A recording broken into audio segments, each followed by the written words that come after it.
Hi guys, and welcome to a video all about the attack helicopter, more in particularly the gunner seat. And today what I'm going to do is do sort of a voiceover for a bit of gameplay that I had the other day. It was a really nice, I think it was about 10 minutes of gameplay where I went on quite a nice kill streak. Me and my pilot did some really good stuff for the team. And what I thought I'd do with it is do a commentary over the top explaining the sort of stuff that I'm doing in the game, and then give you a few tips as well for anyone who, you know, wants to get better at gunning or feels as though they get killed every time they take off because of the amount of stingers, especially with some of the buffs that some of the lock-ons have had, and most annoyingly the Igler. It is just so powerful now as an infantry to take down a helicopter with that Igler, and it's just a pain in the ass. So what this video should do is help you alleviate a few of those problems and possibly help you as well to get more kills in the long run. So let's start things off with my loadout. Firstly, I'm running with the 30mm cannon as standard. I'm running with, on this game, zoom. However, more recently I've been running with thermal. I'll explain the difference between the two of those in a little while. Secondly, I'm running with a TV missile. This is an absolute must. The TV missile gives the helicopter such a good chance to stay behind buildings because it gives you that range against enemy vehicles, enemy helicopters, and so on. So if you're flying and planning to play as a gunner, it's definitely worth unlocking that if you haven't already and running with that as standard. They're the two weapons that I've always run with. So the difference between the thermal and the zoom. Now, the thermal is 100% better for taking down infantry, spotting infantry, finding locks, all of that stuff. We all know in the tank that I've made quite a lot of videos on, I have never run with anything apart from the thermal. Is just the best by a country mile.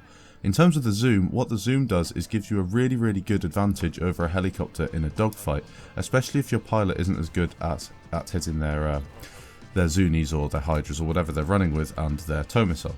So if you've got those that zoom on your 30mm cannon, you can pick off the helicopter fairly easily, and you can also get, as you just saw, as you'll see throughout this video in the background, you can get snipers and stuff from a further distance. But again, I still prefer at the minute the thermal, but I do switch between the two. The next thing I'd like to talk about are the TV missiles.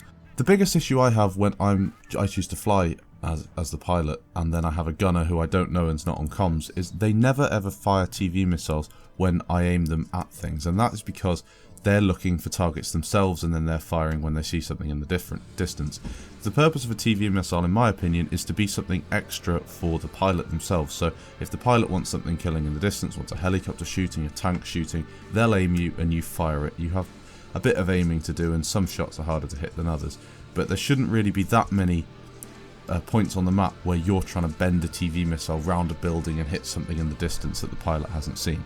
You'll find yourself hitting a lot more targets that way, and as long as you're sticking to things like tanks, attack helicopters and transports, you'll be fine. The scouts are a bit harder to hit on certain maps, jets again a bit harder to hit, and fast moving things like quads and possibly infantry as well, because the splash damage is not great on TV missiles.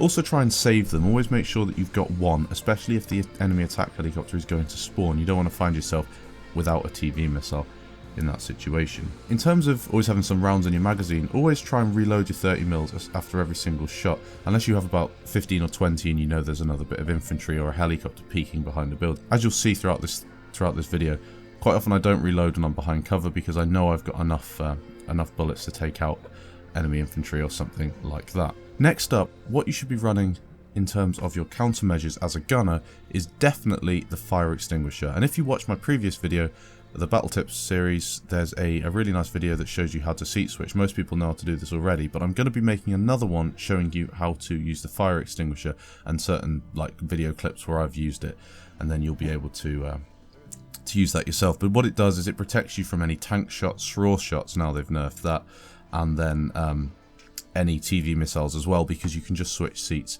and then straight away you get yourself 37 health back, and the fire's put out as well, which is really useful. The last thing I would like to talk about today is learning the spawns and learning where to look as a gunner. For me, it's fairly, simple now because I've been doing it for about 6 months, and I know all the spots to look for on a map such as Shanghai. But if you're not familiar with it, what you need to do with a pilot, if there's somebody that you fly with, is learn all of the towers and have a little code or little names to run by the main ones, because quite often there are certain towers with lifts or elevators where snipers love to hang out, and they'll often get PLD or someone will spawn on them with a stinger, and they're going to be a real issue for you. Hopefully this little video helped you. If it did, please leave a like and let me know in the comments if there's anything else you'd like me to talk about in future videos. Thanks again for watching, and I'll catch you guys in the next video. Nice.